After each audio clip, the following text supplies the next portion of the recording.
大家好，今天咱们就不真人出镜了。这是一颗宁玉，刚打开，里面还有点水，叶子有一颗黄了。这颗是张基，然后这个叶子也是经过了1周的时间，1周多的时间，叶子也黄了。这样的黄叶子没有什么事儿。咱们大家在收到了这些苗子之后呢，缓慢的把这些保鲜膜打开，然后看一看这个根系是否发黑。如果根系发黑的话，你要第一时间的跟我们联系。如果根系发黑，这算是物流上出现的原因。那么如果根系问题不大，像这一颗一样问题不大，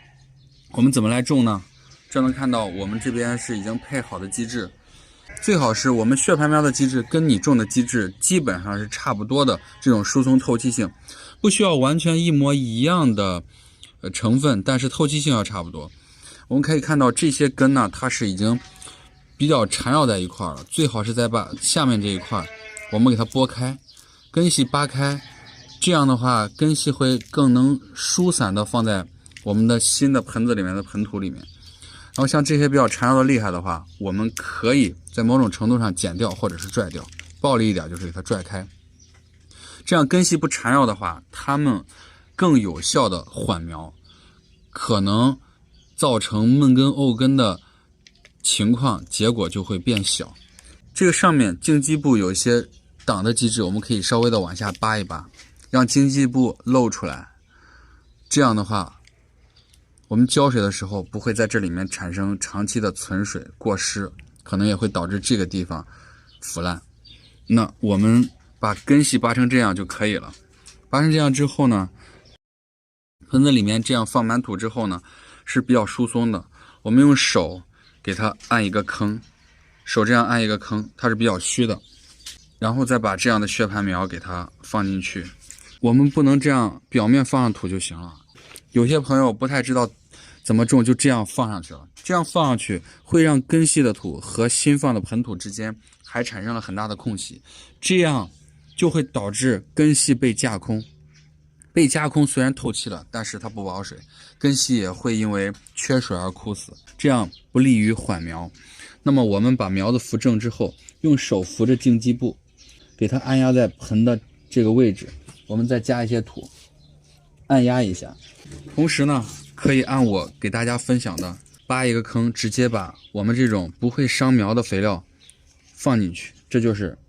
施了底肥。这是放了一把大概50克左右的黑色有机的缓释肥，又放了大概20粒的绿色的包衣的缓释肥。这样的肥料基本上能供给它整个周期的一个底肥的释放，但不是全部。我们后期还是要建议大家追施其他的肥料。这样再压一点，压的比较实了，不是特别的呲啊，但是压的比较实了，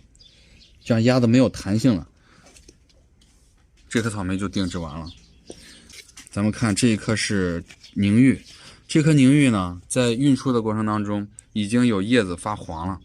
叶子发黄是这片叶子已经衰老了，在几天不见光的情况下，它们缺了营养就变黄了。这个叶子我们也可以打掉，也可以不打掉。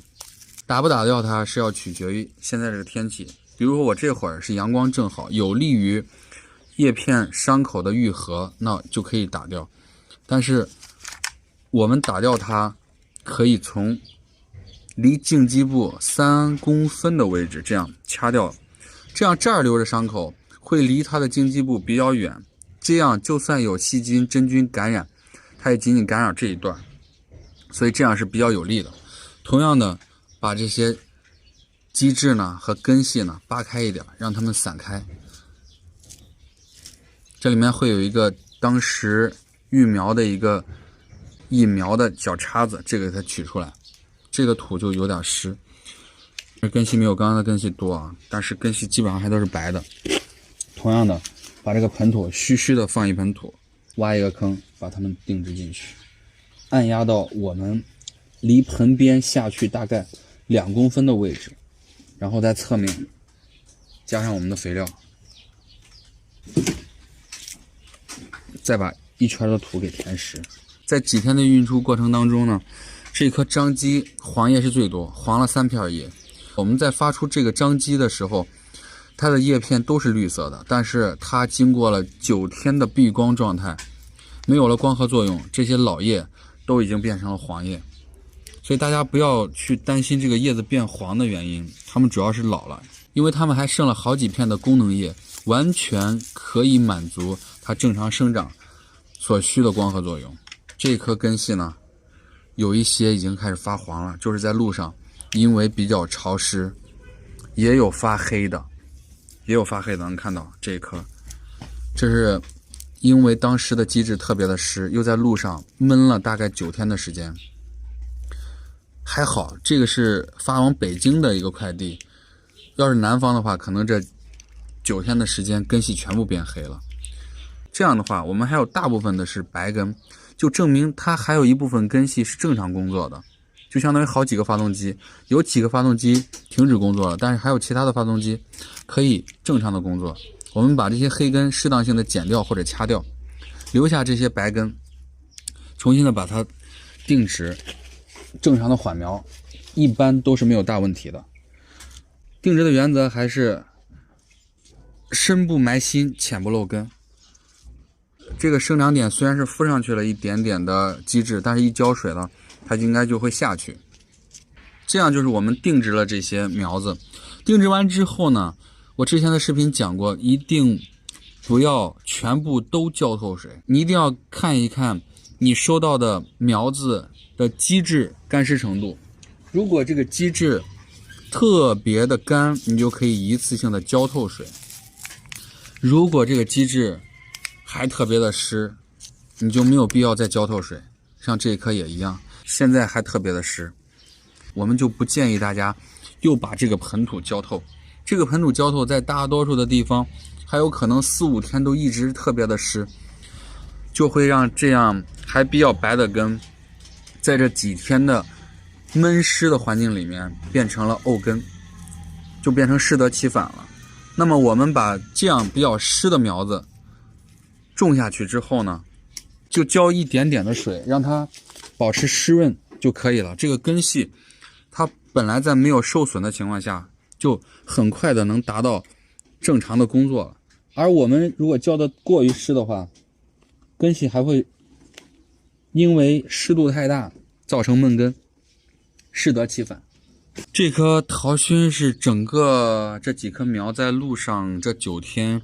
感觉表现最好的，也没有什么受损，也没有什么黄叶。其实桃熏整个植株来说，它是比较壮旺的，而我们现在能看到这个桃熏是比较嫩的，特别的嫩，所以回去不建议你们马上把我们定植的草莓，你就看根系再好，也不建议你们马上就让它晒太阳。瞬间晒太阳会让这些比较嫩的草莓苗受不了，就有可能也会导致萎蔫，整个植株倒伏，叶片被晒蔫或者是晒坏，可能最终的结果就是草莓死了。这些都是缓苗不太正确的方法。我们现在把这几盆草莓放在通风有散射光的地方，而不是放在阳光直射的地方，特别是南方还在30度、30多度的地方，你把这些刚定植的这些草莓放在阳光下暴晒，那样死亡的几率是非常的高。比如说这一棵还有2片叶子比较黄，我们可以选择先留着它，或者是直接掐掉。那这一棵就先留着吧。像这一棵到我们手里面它已经有花了，但是我之前的视频讲过，这么小的植株我们还建议先把它给掐掉。在掐掉之前，我们先浇一下所谓的定根水，就是让我们的血盘的基质和我们新种的基质基本上能贴紧，不用浇太多，不用把它彻底浇透，浇湿就可以了。这个前提是我们刚刚看了，我们的这个基质还是比较湿的，它们能有一定的贴合就可以了。